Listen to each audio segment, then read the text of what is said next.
reading 4 books a week is kind of crazy. It's not for me. I have no idea what the hell you're talking about right now. So, hello friends, welcome back to my channel. If you're new here, I'm Jess, and every Sunday I do a weekly reading update where I take you along with me throughout the week, and every time I finish a book or when I feel like I need to update and kind of talk about the book that I'm currently reading, I come on and give a quick little update and talk about the book, review the book after I finished reading it. If you watched my reading update from last week, then you saw that I was working on The Shadow of the Gods by John Gwynne. I'm on chapter 16, page 144. This is a bigger out of 484 pages, so not too terribly long. This is an epic fantasy book. One thing I did want to mention that there's a glossary and pronunciation guide.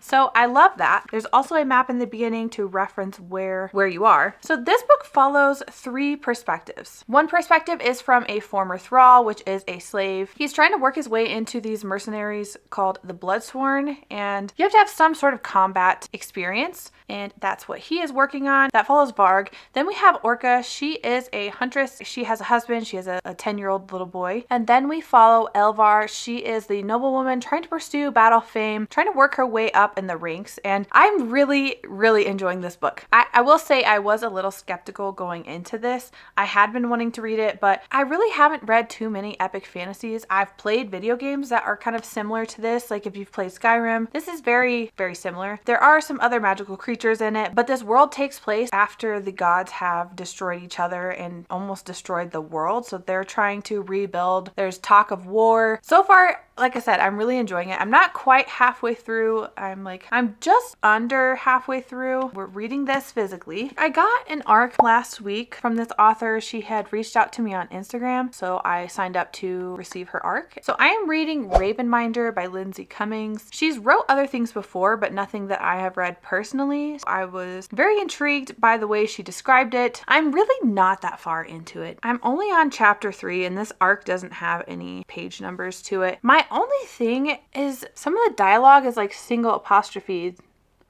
which I personally have never seen that, so that's kind of interesting. Like single quotation. Yeah, I'm really not that far into it, but from what I have gathered is she'd been orphaned, her uncle stepped in to take care of her, and then he ended up kind of disappearing. But now she is being called upon to go and fulfill some sort of war duties, and there's some magic members, there's some mages, there's, certain things. So far, it's just been a lot of information that is kind of like, I have no idea what the hell you're talking about right now. So, and that's okay. We're going to get through it. But from what the author had told me is there's a love triangle between brothers. Can't go wrong with that, generally. So yeah, I'm very excited. I will keep updating. Once I get like a better understanding and get further into the book, more than just like 7% into the book, I will definitely come back on, and I'll probably come back on tomorrow and give a little better understanding of what the heck is happening, because I don't even know. Also, if you saw last week, you saw that I was struggling. I am struggling going into Kiss of the Basilisk. We're 68%. There's still 7 hours and 40 minutes left of audio. And the FMC is just godforsaken, terrible, insufferable, hypocritical, self-contradicting. God, I can't. I really can't. Yeah, I'm honestly still waiting until I get my credit for Audible, and then I'm going to listen to Garnet Flats by Devney Perry. That is the 3rd book in the Eden series. I listened to the first 2 books and I loved them, but they're only on Audible. Ugh, I hate that. But anyhow, that's where we're at right now. Like I said, today is Monday, and I will surely pop back on once I get a better understanding of what I'm reading, and we'll go from there.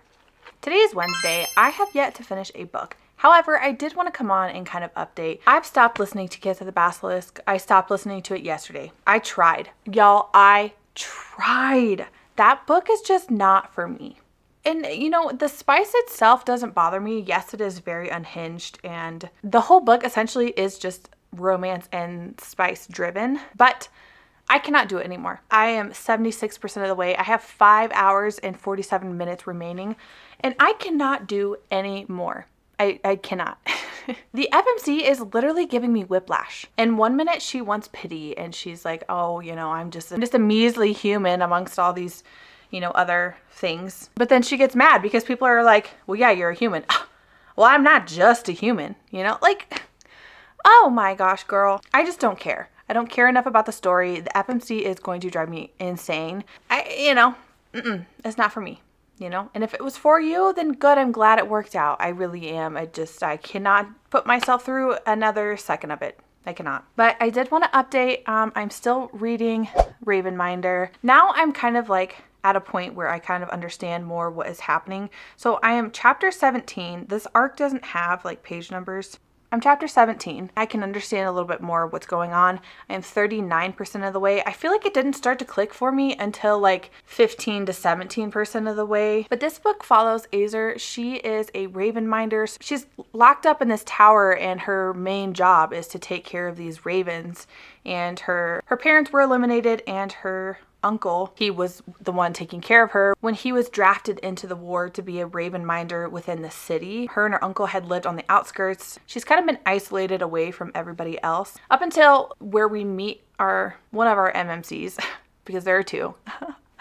She is recruited to go to the Citadel, the capital, and work as the Ravenminder there because her uncle is no longer alive. And so now she's replacing his job. But yeah, essentially she is recruited by one of the princes of the royal family. I think his name is Iran. He is one of the eagle riders. So in this realm, they have eagle riders, they have bear riders, and they are fighting this evil entity. There are some gods and there are people with magic, people without magic, people they call the sacreds, and you can be a sacred born. I will say this is very heavy in the world building. It took me like 13 to 15% to really fully get invested into where we're at now and like understanding what's happening. Within this world, there are the Nomages who don't have any magic. They're not of magic bloodline. And then there are the Ever Mages, which are the mages that have magic and they have healing properties. And one thing that is very interesting about this book is there's not really like immortality. They are all descended from the gods and there's not immortality because as these magic users are using their magic, it chips away at their life every time they use it. So nobody who is, especially fighting within this war, nobody lives past like 45. Like that is like very, very uncommon. Aside from the Ever Mages who used only the healing properties because that doesn't take as much magic as it does if you were fighting in a battle. So that is really interesting. And the whole world I'm very, very invested in. And there are the two princes. One prince, he's next in line to be king, and the other prince, he is kind of like the black sheep of the family, and he's like chronically ill. He has a cane, he has these vials of tonics essentially that he has to use. Now with Azer, she does have some magic ability and she's not told anybody, and if you have magic ability you are supposed to report it to the Citadel. That way when you turn 18 you can be recruited into this war, and she did not. I think she's like 21 and her uncle has kind of hidden her away from the world. But now both of the princes are kind of like picking up on the subtlety magic that she showcases. Like she has this bond with the ravens, which her being a Ravenminder makes sense, but I guess that's not like the most common thing. Like I said, it's very heavy on world building. So it's like hard to even talk about like the main points, understanding what all this world building is. I'm really enjoying it. The way that she writes is so captivating. Like a lot of people really hate, now this is not me, but a lot of people really hate descriptive paragraphs or inner monologue paragraphs, but the way that she writes it, like I don't want to skip a single word, you know, and I normally don't skip any words unless sometimes the spicy scenes, if it's repetitive, yeah, I'll glaze over it. But you know, I am invested. Let me find one of these I highlighted just because like the way that she wrote it, it was just so intriguing. It says, a second eagle followed and Azer stopped walking, feeling like the world had slid out from underneath her, like she had instead fallen into the pages of the worn storybooks Ervos had purchased for her when she was just a child. Like that, I mean, I feel like sometimes these books that we are reading have gone so simple. And not that that's necessarily a bad thing, but I love that. I love that. That's beautiful to me. I think that is absolutely stunning. Like I said, I am very much so invested into this book. Yeah, I'm really enjoying it. So enough of me ranting about that book. That one does come out next month, October 23rd, I believe. I still am working on The Shadow of the Gods by John Gwynne. This is just a heavier epic fantasy. You know, I just can't consume this much at a time because it just, my brain. Between these two, I did not realize how much brain power I was going to be using. So, partially my fault. But I am on chapter 16, page 145, and I'm still really enjoying it. I still feel like it feels like Skyrim and a little bit like The Last Kingdom, if you've ever watched that. You know, that's kind of like a Viking kind of style. That's what this feels like, and I'm enjoying it. It's just these books are taking me a little bit longer to get to, and that's okay. But I also real quick want to add to note that I just started Crossroads by Devney Perry yesterday, but I am on chapter 11 right now, and I'm really liking it. I've really grown to like Devney Perry's contemporary romance. I read 2 books of her Eden series. This one I just picked up, and I'm really enjoying it so far. This follows India and West. It seems like a second chance romance. She has come in and bought this ranch resort, I think trying to kind of salvage it, and her and her family had spent summers there, and West, he lives there on the ranch. So far it's really good. I'm enjoying it, and it kind of left on bad terms. So whatever event happened, I haven't even gotten to it yet, but I really like India and West. I like him. Devney Perry knows how to write good romance. I am all for it. I need to read more of her romance books because she does a really good job. She builds these backgrounds and these characters that I love and that you feel for, you have empathy for, and yeah, I have no complaints for that. I don't know. We'll see where we're at. I'm almost 50% of the way into Ravenminder, and then not quite 50%.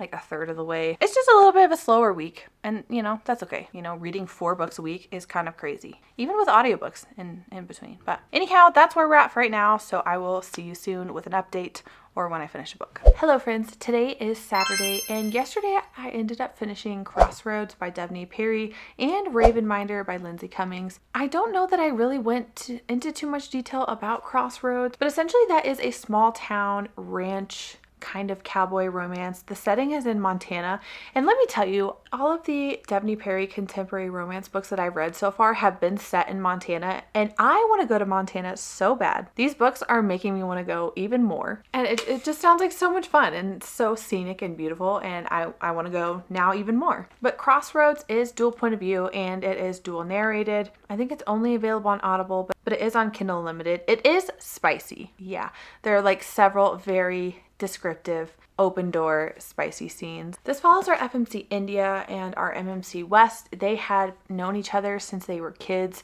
India's family would come to this ranch resort and stay for the summer, so her and West kind of grew into a friendship over the summer, and it's really fun because throughout the book, as you are kind of seeing them reconnect later in life, you get to go back and experience their friendship when they were kids into adolescents and teenagers, and I really enjoyed it. It is kind of like a second chance romance, and those usually are not my favorite, but I did enjoy it. I liked it. I liked India's character. Also, not to mention the ending. Like, this will be spoiler free, but the ending, I was sobbing, sitting in the car, getting ready to pick up my son from school. I was a mess listening to it. So there were a couple of scenes that were kind of heavy, had me feeling some things, okay? But overall, I really, really enjoyed it. I have since started Sunlight, which is book 2 in the Haven River Ranch series. So these are interconnected standalones. You could read either one without the other. However, I think it just adds to, you know, there are certain characters that you see in Crossroads that are then the main characters in Sunlight. So I think it's fun to read Crossroads first and then the second book, Sunlight.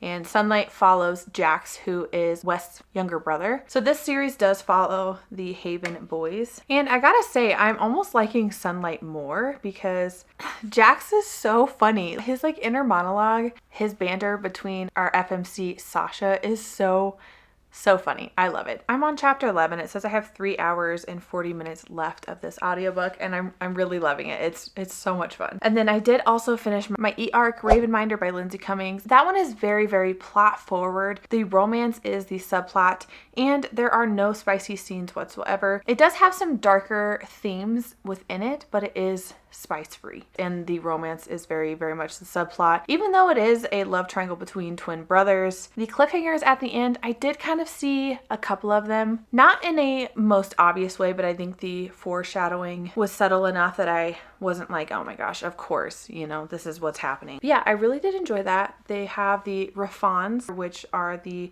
half raven, half panthers, and those are very interesting. The magic system is very interesting. They have these 5 gods that that they can get their powers from. So depending on if they have like wind, water, air, fire, earth, they have those 5 gods. It's really good. It's very focused on the fantasy, the like political aspect of it, not so much the forefront. Still good politics. It's not like a super heavy cliffhanger at the end. It is cliffhanger enough to make you want to pick up the next book whenever that comes out. I really enjoyed it. That does come out October 23rd, and that is third person and single perspective. I really enjoyed the writing. It was descriptive without being overly wordy. Beautiful writing. I'm still reading Shadow of the Gods by John Gwynne. I got to almost halfway last night. I'm on chapter 22, page 201. This one is just going to be one of those that takes me, a little bit longer to read it. I still have like 270 pages to finish, and I've primarily just been reading this at night when I get in bed. Reading physical books throughout the day is just not as feasible for me, having a small baby.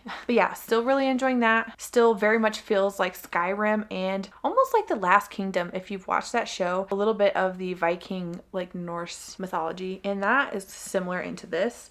And then on Kindle, I just started, this is called Rising by Nell Nicole. This is book 1, a State of the Union novel. It is fantasy dystopian, and that is my favorite. I love dystopian and I love fantasy. So I'm excited to jump into that. I'm only like 3 pages into it. I just started it today. So we ended up finishing 2 books this week. We finished Crossroads and we finished Ravenminder. Both were fantastic. And if you like this kind of video, then please don't forget to like and subscribe. That way you don't miss out on a new upload every Sunday, a weekly reading update, and every Wednesday some other bookish content. This Wednesday will more than likely be a reading vlog, so make sure to be on the lookout for that. And I hope you have a wonderful reading week wherever you are, and until next time.